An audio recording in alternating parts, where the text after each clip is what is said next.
Hello, and welcome to another episode of the Product Thinking Podcast.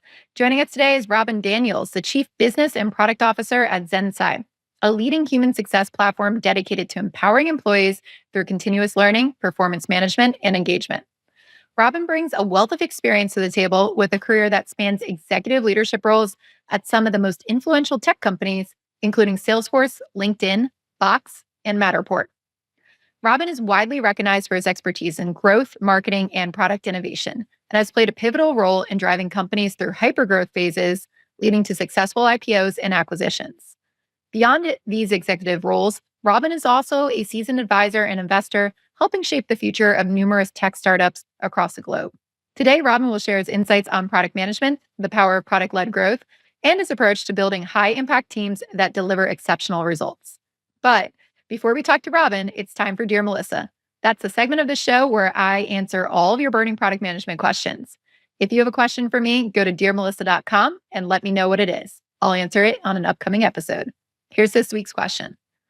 Dear Melissa, I was hired a few years ago by the CEO of a company to build a suite of software offerings at a company that historically built custom whatever the customer asked for. Since then, a new CTO that only has experience leading engineering teams has been hired, and product management has been moved under this role.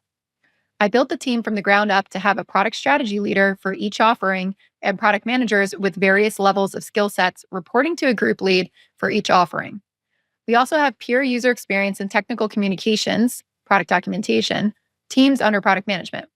My goal was to remove the stigma of the product owner mentality of only focusing on current or next sprint designs and to promote constant market research before making decisions on what to build, leading to faster career progression opportunities for all product managers. I recently found out that the CTO has decided the product management team will be split between strategy, under product management, me, and product owners, and user experience, under software engineering.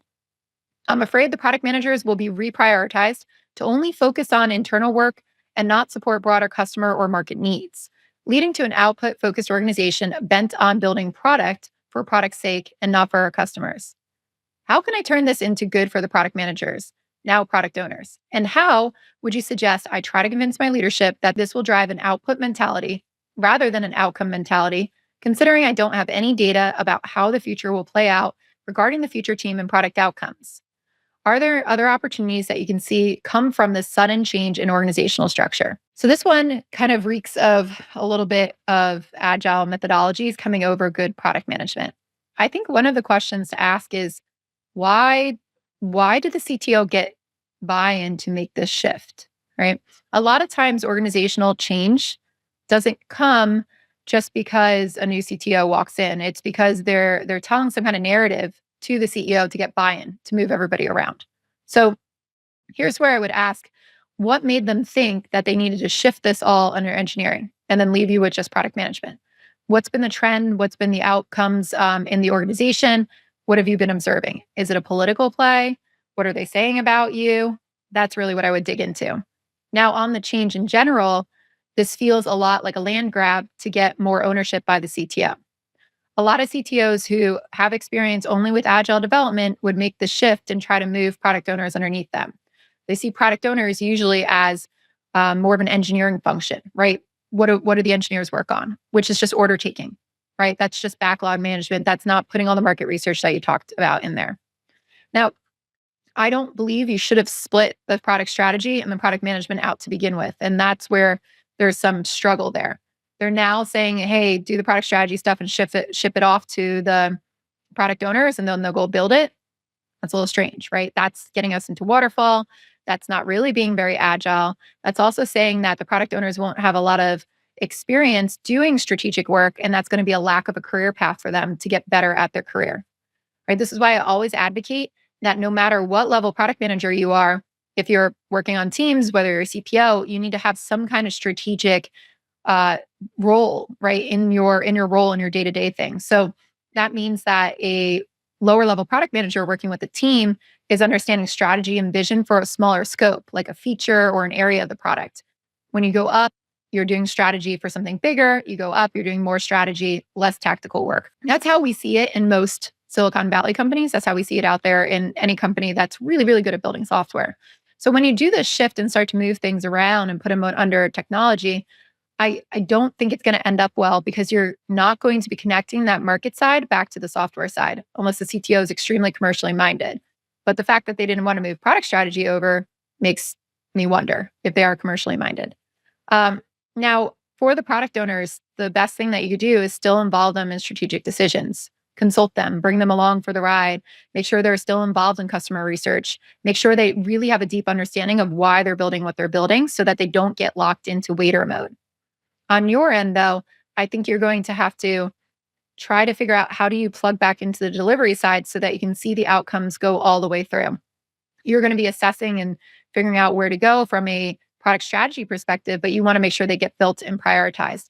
And it sounds like the CTO is taking that prioritization away from you. So all you can do really is supply now the product owners with research, but they're going to be making the strategic decisions. Where does the roadmap live? Who makes the priorities there? These are all questions that I would have. One thing that you could do here, I think, is turn to other companies and see what they're doing. There's a lot of literature out there about how to actually structure product management teams. And you want to show that this is not actually the way that most teams are structured. They're usually structured under a product management function. And there's a lot of reasons why we do that: career pathing, job descriptions, keeping strategy aligned. If you separate out what we're building from how we think about what should be built, then you're going to get a disconnect in there and it's going to be mini waterfalls. You're going to have a lot of documentation. It won't go as fast. There will be no ownership over what you build. So I'd really try to clarify those roles and responsibilities and try to show how inefficient and how ineffective this might be. And I would draw on experiences from other companies, like go out there, find some literature on it to show why this shift really wouldn't be working. So that's what I would look at there. I would point to companies that the company feels like the leaders of the company feel like are good, that they're doing it well, and then show them how they do product management. Can you talk to some PMs there? Can you find literature about how they do it and show that you're not really aligned to that? But again, go back to my first question and ask why did this change happen in the first place? Because when you start to understand those reasons, a lot of times they're political, but maybe they're looking at this and saying, "Hey, I don't think they're performing, or this is not happening, or I'm not seeing the results that I actually expected from this product management team." You need to be able to figure out what battles to fight before you go to make your case. And you have to figure out why this was made in the first place. Once you figure that out, then you can figure out how to fight it. Some of it may have been untruthful, what was told, or there may have been reasons around that. But I'd really work on communicating up here, understanding the lay of the land, and really understanding what were the reasons behind this. And hopefully that helps set you in the right direction. I hope that helps. And again, if anybody has questions for me out there, go to dearmelissa.com and let me know what they are. Now, let's go talk to Robin. Hi, Robin. Welcome to the podcast. Hey, Melissa. How's it going? Good. It's great to talk to you. You've You had too. such an extraordinary career that spans leadership roles at some of the most influential tech companies, from Salesforce to LinkedIn to Box, Matterport. Can you tell us a little bit about what led you into product management and marketing and what keeps you excited about these roles? Yeah. I mean, it really goes back a long time.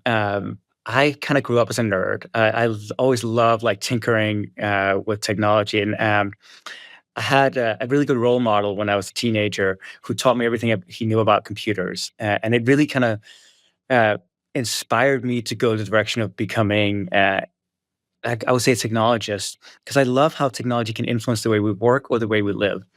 And so I started coding at a pretty early age. I'm a self-taught programmer. I started building websites in the 90s, like really early days, coding in HTML, JavaScript, Java, and so on.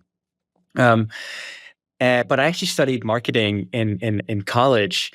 And so when I went into the professional world, my work ended up centering around really coding kind of websites, front end, stuff like that, but I ended up having a boss very early on in my career who kind of said to me, "You know what you're doing, based on your personality and your skill set, you'd be better kind of suited for product marketing and product management.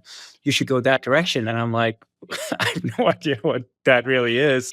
And she kind of took me under her wing and she kind of pushed me in that direction, gave me the confidence, the skills to go and pursue a career that way.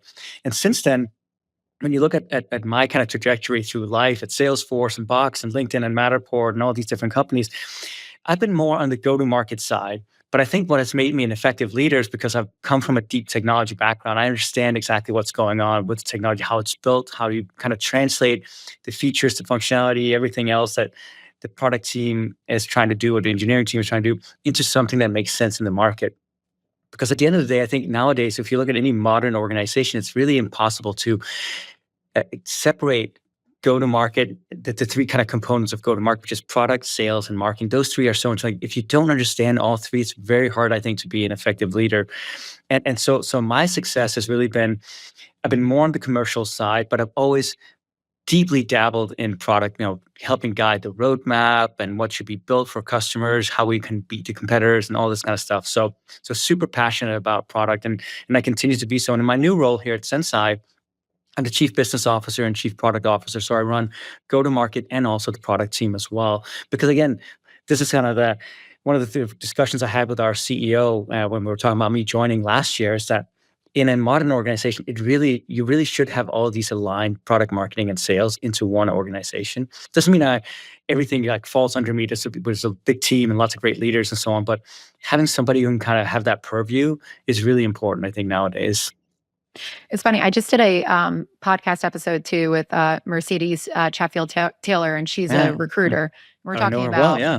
chief product Yeah. officers, and she said something that was resonating with me as you were talking about that. If you're a chief product officer and you don't know how your product is sold, that's a Yeah. problem, right? And I think that's the Totally, importance totally. of marketing and Yes. go to market. Well, also, especially now with PLG and freemium and everything else, right? It's more important than ever that you're so aligned. First of all, I think Mercedes is great. She's one of my favorite people. But she's absolutely right. I think a chief product also really has to understand the commercials, and because if you understand how to like take the friction out of the go to market, then of course the stickiness with customers will be much higher. The initial onboarding, the love of the product, ultimately. I mean, I always think if you want to create a super brand, and every CEO I talk to, and I spend a lot of my time as an advisor to companies around the world and CEOs and VCs, and they always say that everybody wants two things. They want to create a super brand that stands the test of time. Well, okay, well, here's how you do that. And they want to create repeatable and scalable kind of revenue. That's also a playbook for doing that. Doesn't mean it's not, it's exactly replicable for every single scenario, but those two things, there is a formula for how to do that. And for the first one, if you want to create a product and a brand that stands the test of time, you have to first, of course, make people aware of who you are and what you do. Then you have to make people like use your stuff. And then finally, you have to make people fall in love with your stuff. And that's where product really comes in, right? That's not something that sales and marketing alone can do. At the end of the day, there has to be a product that people ultimately love and use and find utility and value and ultimately want to tell everybody else about. Yeah, I think that's so important for product people to know. And you've been part of a lot of successful companies too. You've seen companies through IPOs, you've done high Mhm. growth phases. When you look back on your career, what are some of your proudest accomplishments? Yeah, there's been a few. I mean, not everything I've done has turned to gold, but there's been some good wins in there. One of my first early experiences was really that was really formative for me. I would say the place where my career really saw hyper growth was when I joined Salesforce in 2007. We had a great leader, Mark Benioff, is one of I think the best leaders of all time. And I was surrounded by just incredible people in all parts of the organization. And I led one of these products called Chatter. I first came in running product marketing for Europe, Middle East, and Africa. And then I moved to headquarters with Salesforce at the end of 2009. And I ended up taking over the kind of go to market for one of their products called Chatter. And it was really kind of meant as um, at that point in time, an internal Slack for companies to kind of better communicate and collaborate. And the gating factor was that you had to have a Salesforce license in order to do so. And so we said, well, what if we kind of ungate that? What if we just give everybody in an organization a license to use Chatter? Communication and collaboration will become much smoother across the entire organization. Let's say you have an organization with 100,000 people, but maybe only 10,000 of those are in sales.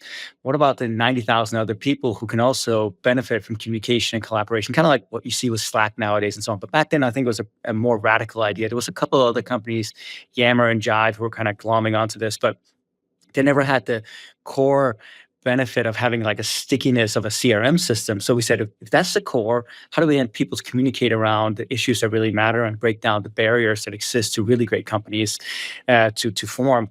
So we ungate that. But then we said, well, how about we take this even further and we release a freemium version of this to the whole world?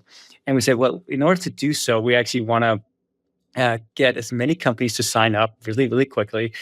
And we said, what's the biggest stage where we can go and talk about an enterprise kind of collaboration tool like this? So we sponsor maybe the first ever enterprise ad at the Super Bowl in 2011 with the Black Eyed Peas.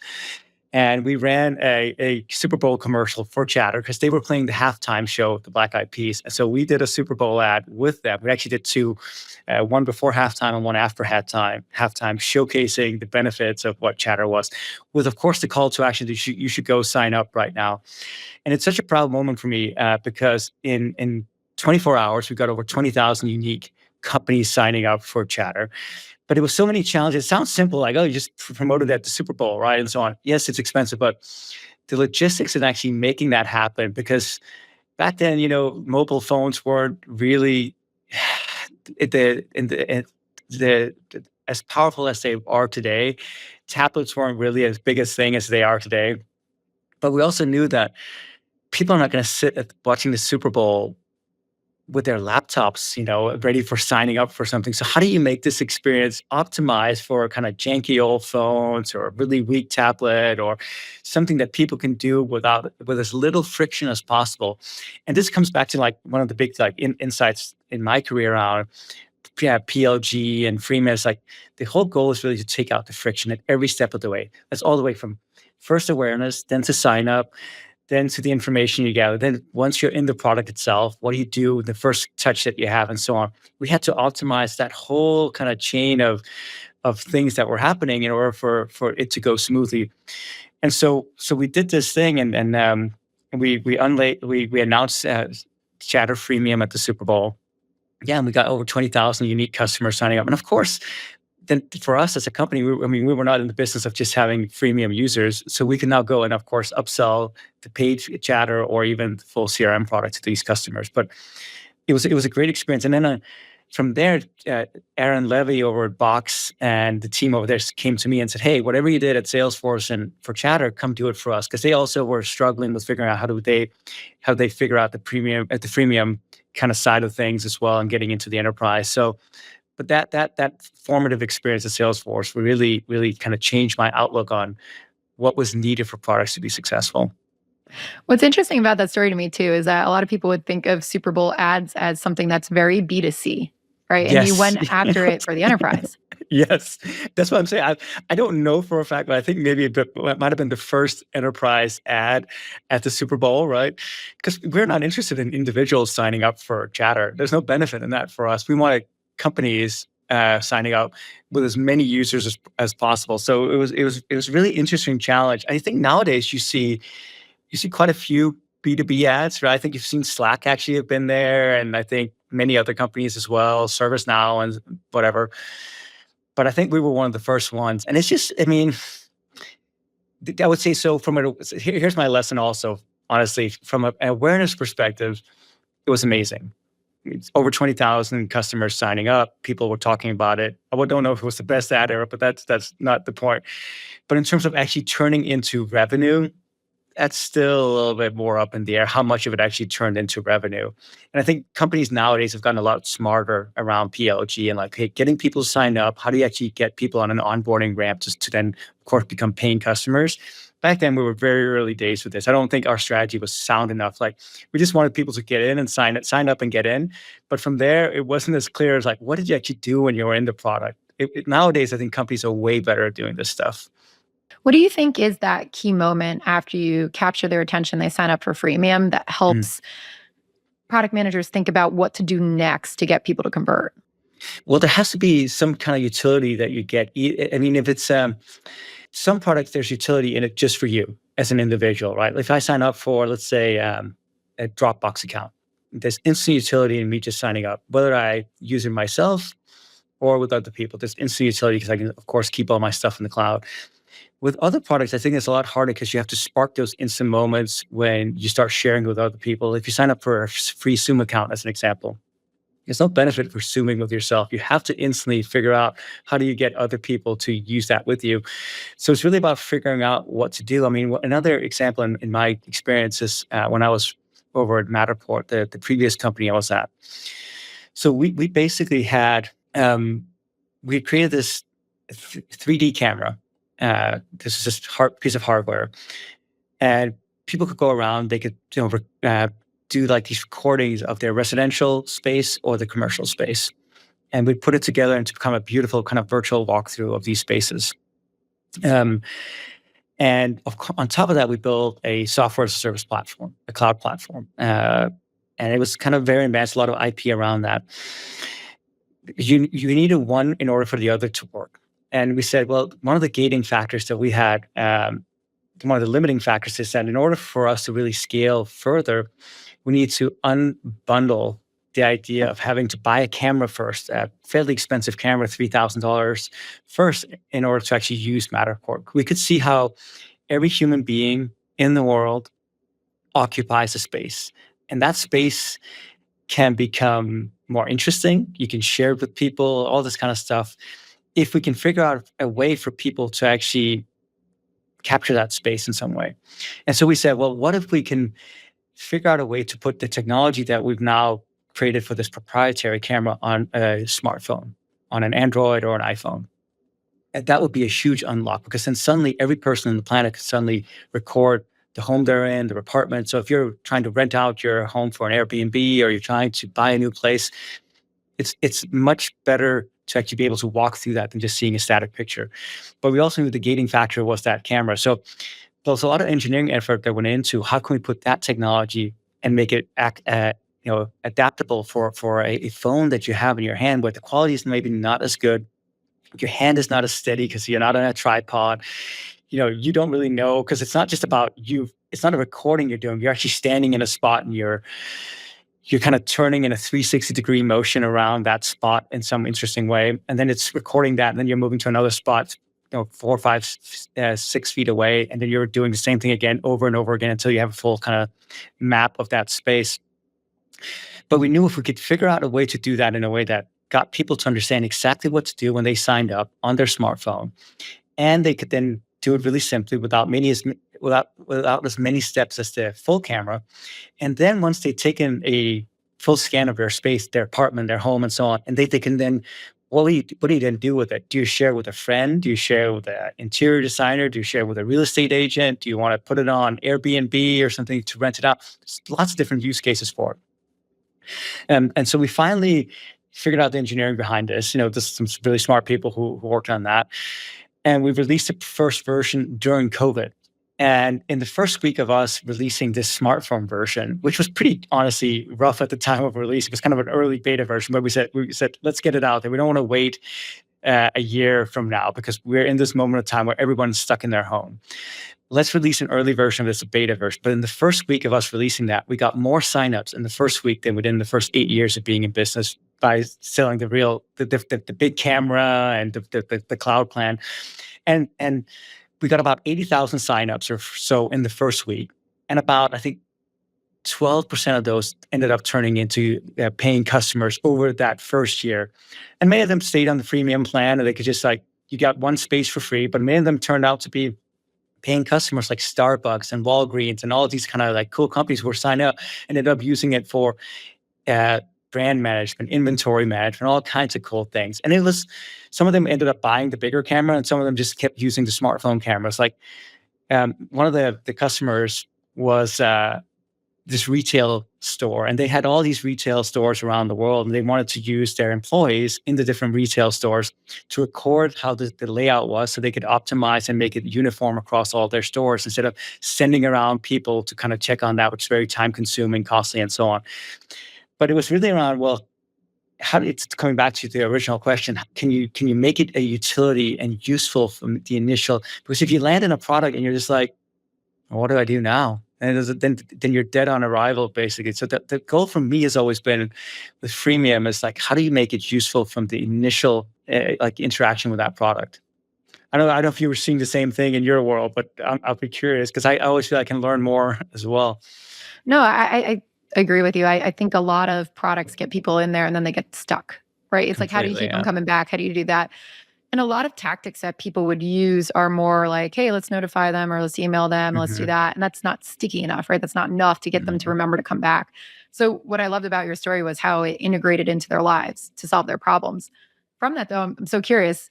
You now have these companies doing all these things you didn't expect it. How did you go back and think about the future of your product and the vision and mm. reshape it based on all these different use cases that you were finding out about?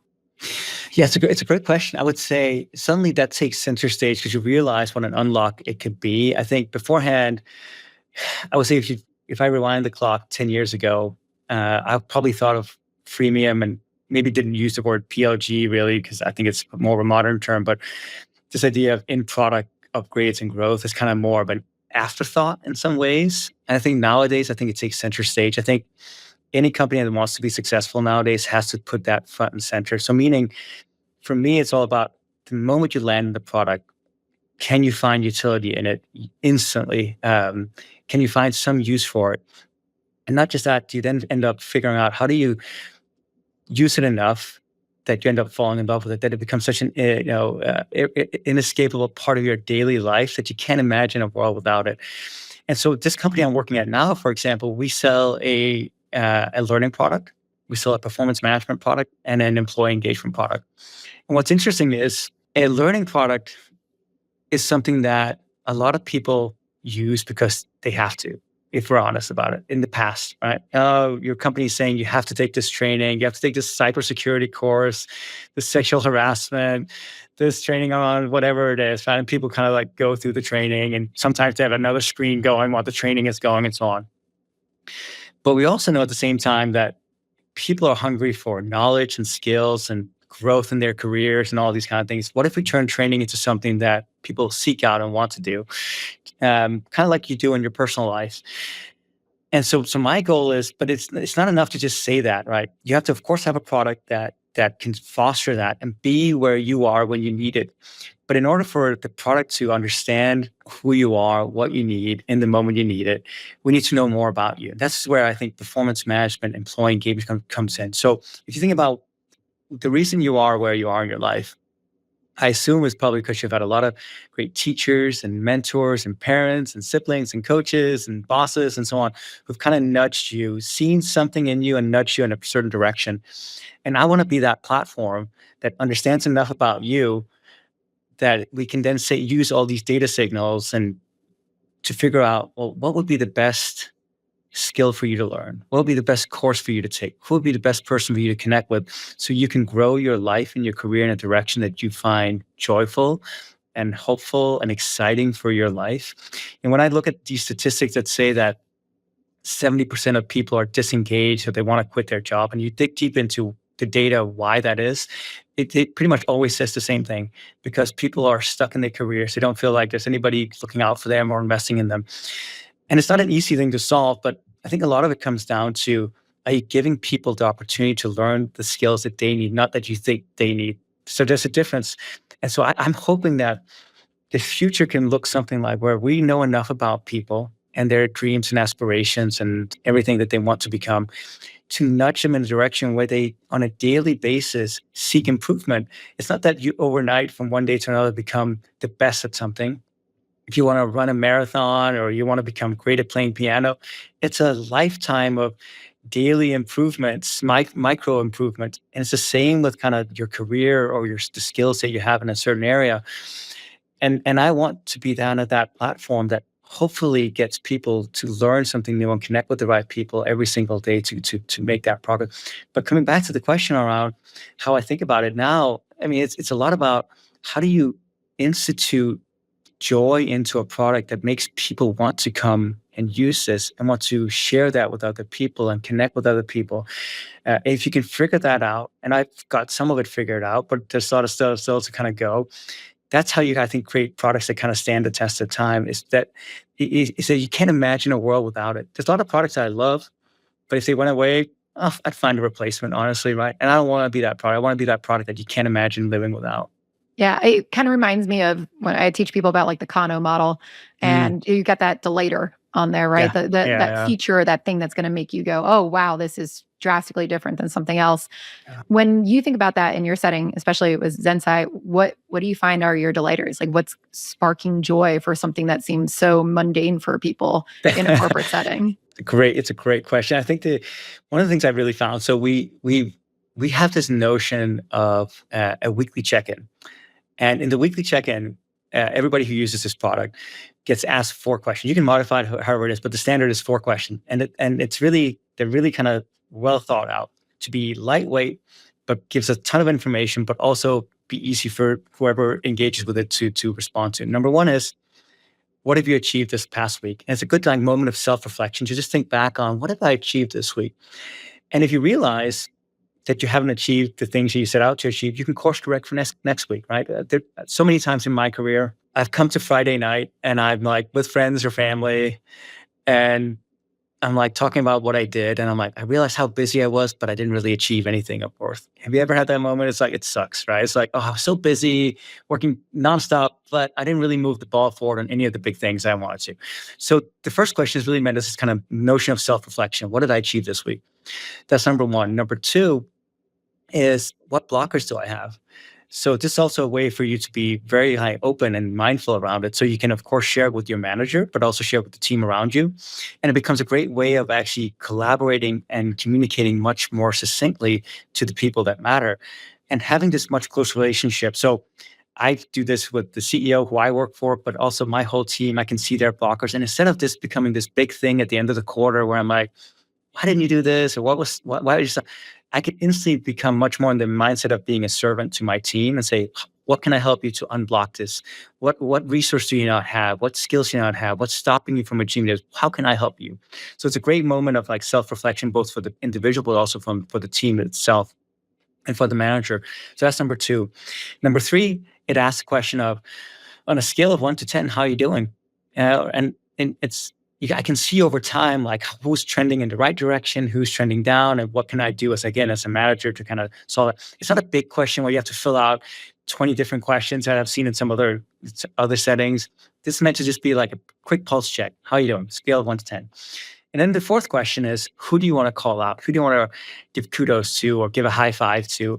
And you can then mention people, and this is probably the one of the biggest moments of joy when you suddenly at the end of the week, both me as a manager, I see all the kudos flying back and forth between team members and the people who are calling me out. Because of course I get a notification that, hey, Freddie mentioned you or Kathy mentioned you in this call out.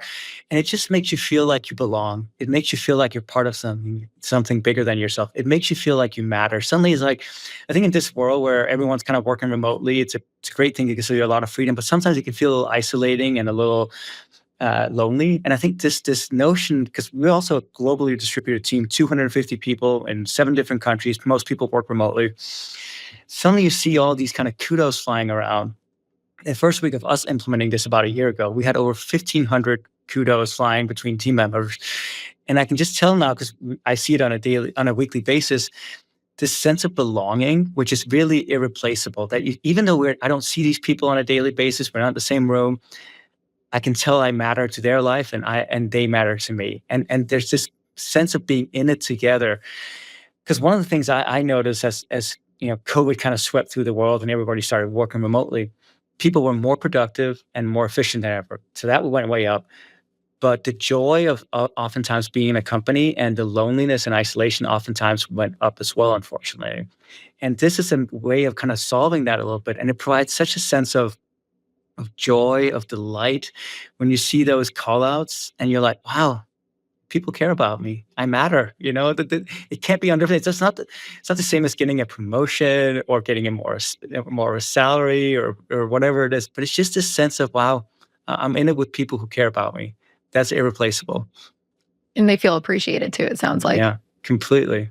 Yeah, I like that, fostering a sense of community, because you're right. Like, I think in a lot of remote teams, we're missing that. People aren't really feeling that. So this sounds like it's bringing people back to your product specifically for the community aspects too, but helping it hook into things that you would find Yeah. otherwise just boring or, of course I have to do this. I don't really want to do Complete. this. But it's also and this is where then coming back to the earlier point, if a person does this every week, if let's say you, Melissa, you fill out this every week, imagine if for you doing that for 10 weeks in a row, the amount of information I know about you and your trajectory, then I can recommend you should go take this course. You should go learn this skill. If I see you're constantly struggling with some interpersonal communication with some other people in a different department, say, hey, maybe you should go take a communication skills course, or maybe you should go learn how to be better at analytics and data science, whatever it is. But it gives me so much information so I can guide you as a coach, as a mentor in the right direction for your life and where you need to be.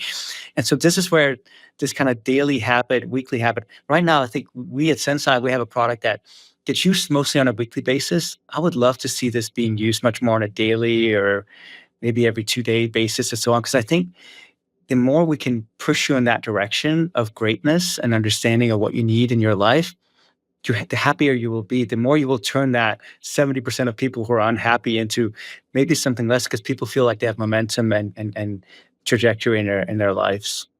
What's interesting to me too about what you're doing is that we think of performance management as that like once or twice a year moment in Yeah. time, but it's also giving you the record of here's all the accomplishments I did do over the Yes, year. yes, yes. And you're not just sitting there racking your brain about what do I write down to see if I get my bonus or not, right? It's actually can tell if you're growing over time or if you're Exactly, achieving exactly. things.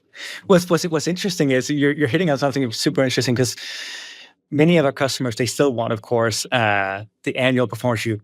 But here's what we do. We make it so simple. When you go and you click on that button that says, show me the annual performance of somebody on the team, we take all the weekly check-ins and we use AI to just highlight the key accomplishment. Because how many times have you done it? I've done it so many times in my career where I'm like, oh, it's time for my annual performance review.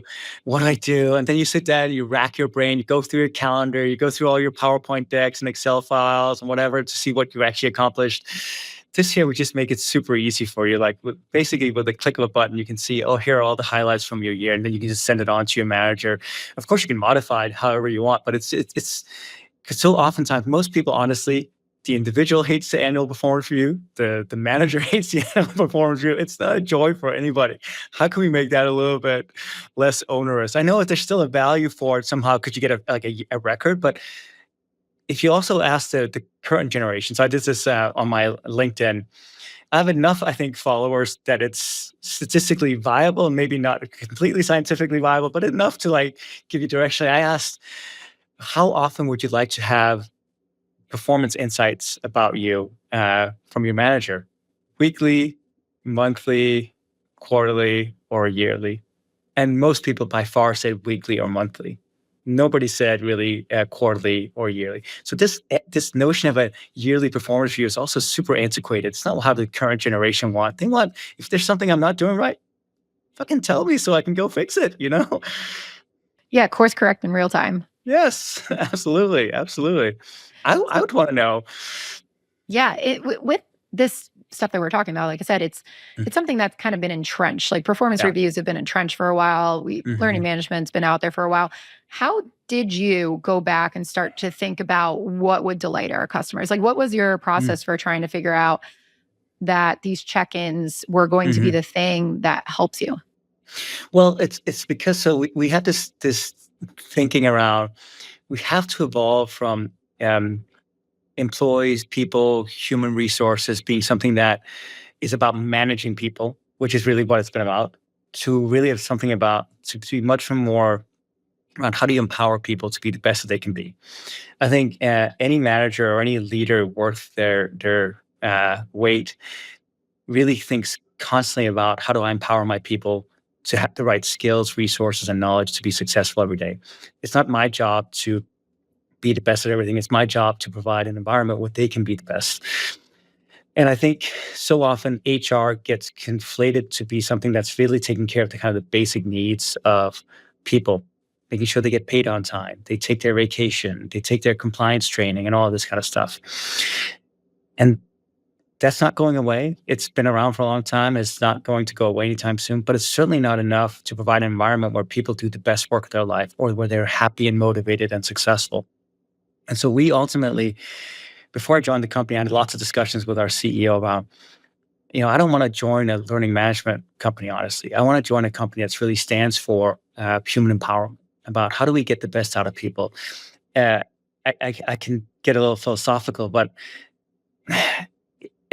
all a company really is a collection of people trying to solve challenges together. Sometimes those challenges are really small, like on a daily basis, and sometimes they're really big existential challenges. Competitors are coming into the market. There's turbulence in the market. Whatever, it could be a global pandemic and so on. But all a company is a group of people coming together to solve challenges. And if you want to solve the challenges the best way, you got to provide an environment for those people to do the best work of their lives, giving them the knowledge and skills and motivation to be successful. And so many companies are so bad at this. They're really, really terrible at it. They ended up thinking that just because we pay people, they will show up every day to do the best work of their life. That's just not true.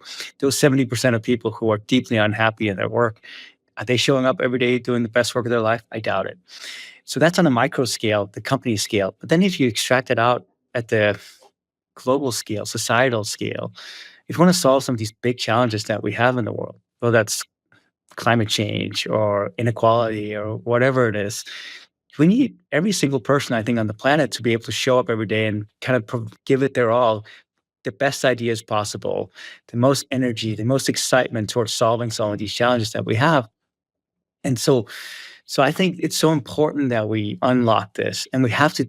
And so, and I'm not naive enough to think that a technology alone will do this. It's about culture. It's about leadership. It's about the right environment. But Melissa, you also have to have the right tools to foster this kind of thinking, and that's where we come in as a company.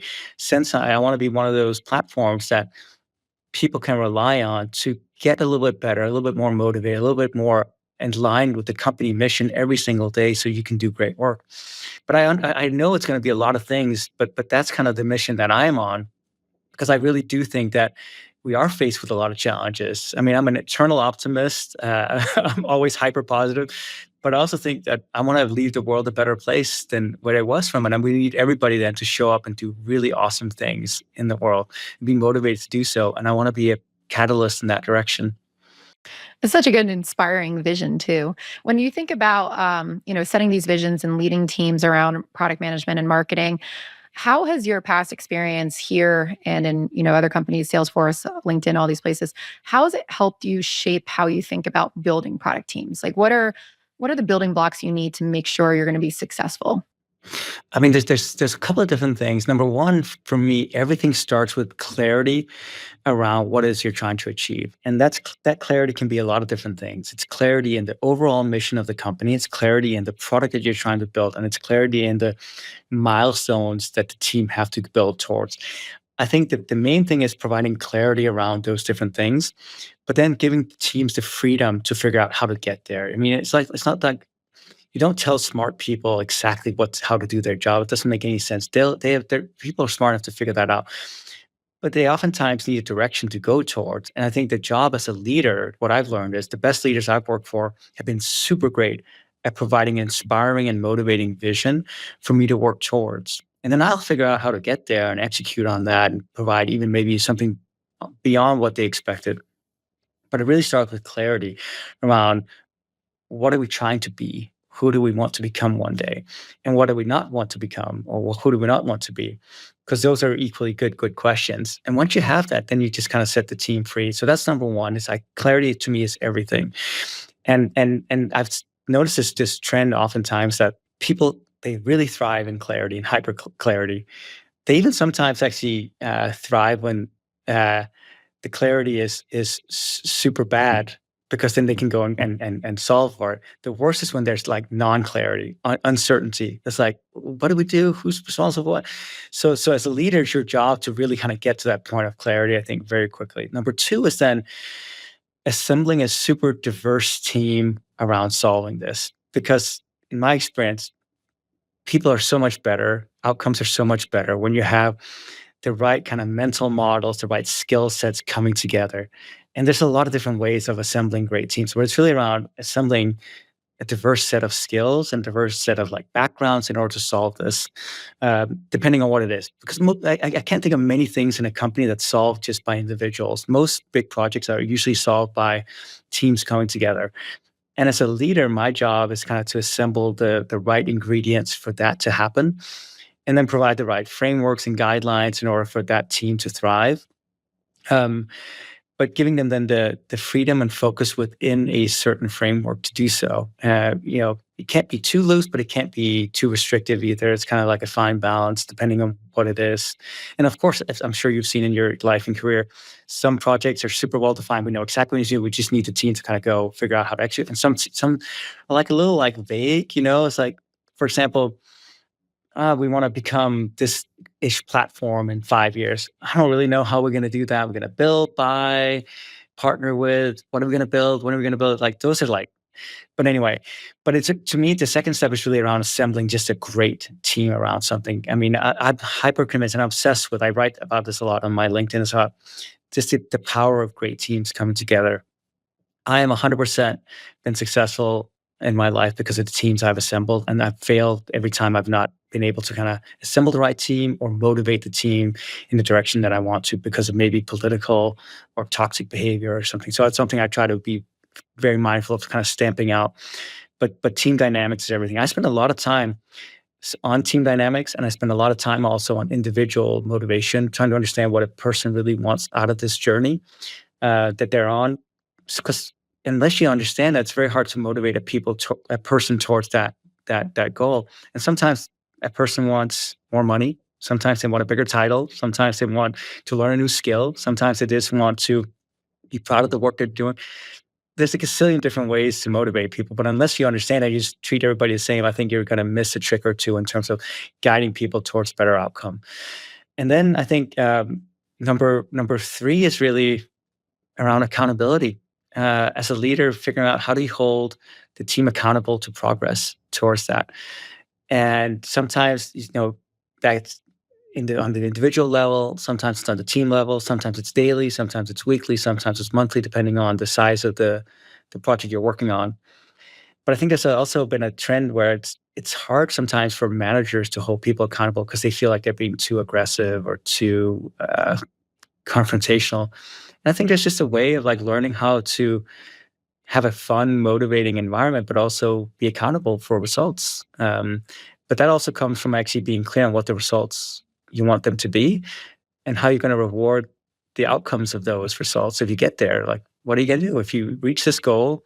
What's going to be in it for the team or the individual, and so on. And if you're not clear, then it's very hard to know. I mean, there's been many times in my career, honestly, where I've worked really hard on something, but I wasn't really sure of the outcome of what I was doing.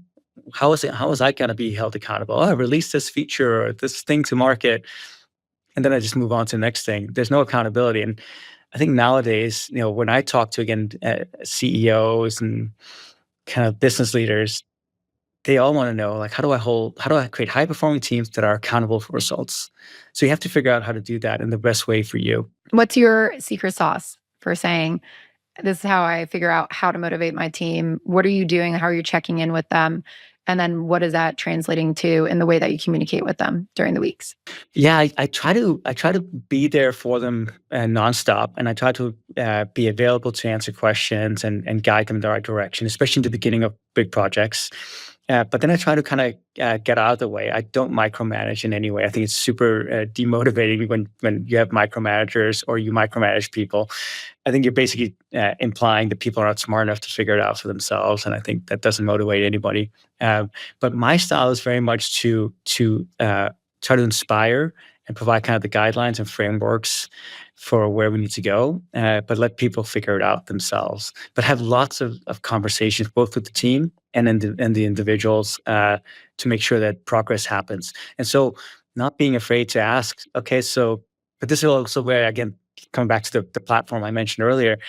When you have that insight every single week, then the conversation becomes so much more natural because instead of me going into a meeting with you know, with Linda being like, "Linda, what's the status on this thing?" I know because I saw in her update, what's working and what's not working. So I can come in and say, "Hey, I saw we weren't making progress yet. How can I help you? What is it that you're not getting from me? Or what is it that's stopping you? Is it some team member? Is it not enough resources? Are you not clear on the goal, what this is?"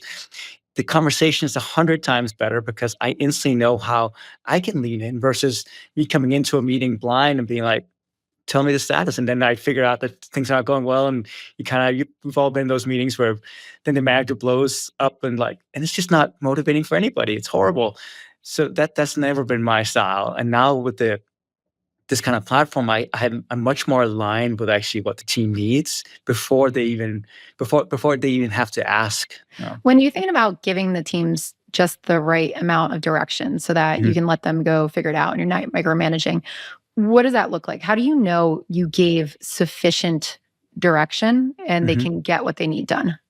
I think usually to me, it happens when we do kind of a first review of something. When they come back and they say, here, a week later, a month later, whatever it is, and say, here's the plan. And here's maybe some early mock-ups of something. Maybe it's, something in Figma that they're showing me, or maybe it's just a plan or whatever it is. It could be a lot of things.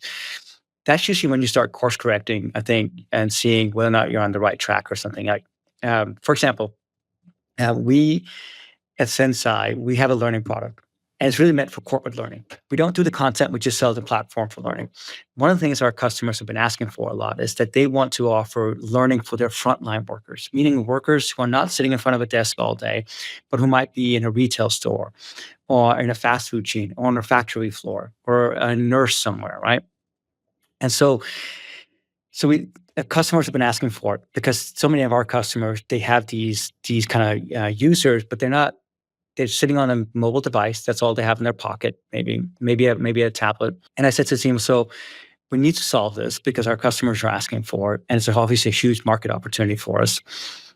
But the requirements of those workers, we can't just take our core platform and extend it out into kind of the mobile device and give them a different kind of license, maybe because they're infrequent users. We have to treat this more like a consumer product because these users are not as savvy, maybe, and they're not on a device all day because they're maybe dealing with customers in a retail store or something.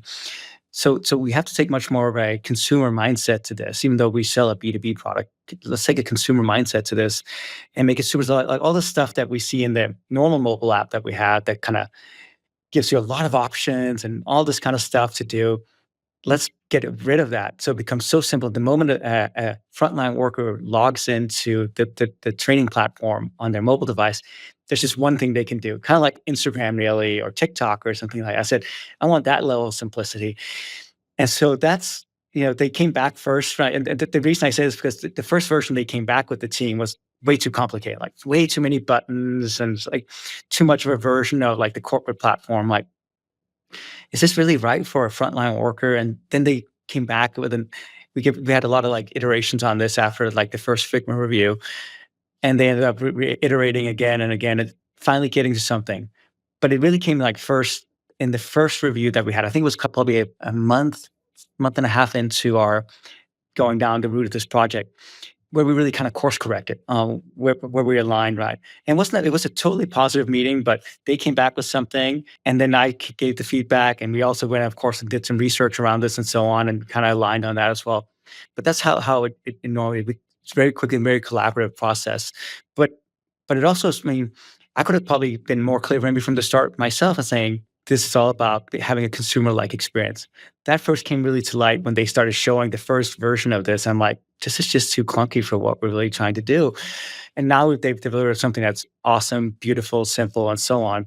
But that's why I said clarity number first, right? And then you give them the freedom to kind of like go. If I'd been a little bit more clear, maybe from the beginning, maybe we would have saved a couple of weeks of development work on this. But that's how it goes. I think too, like you don't really know until people try it out, right? Like it's like a Of test. You course. give them Yeah. direction. Oh, that Yeah. didn't work. Let's course correct. But the fact Yeah. that you Yeah. can actually check in, especially with their direction and the products like you're building or your weekly meetings, I think that's a good way to think about how do I come back and course correct.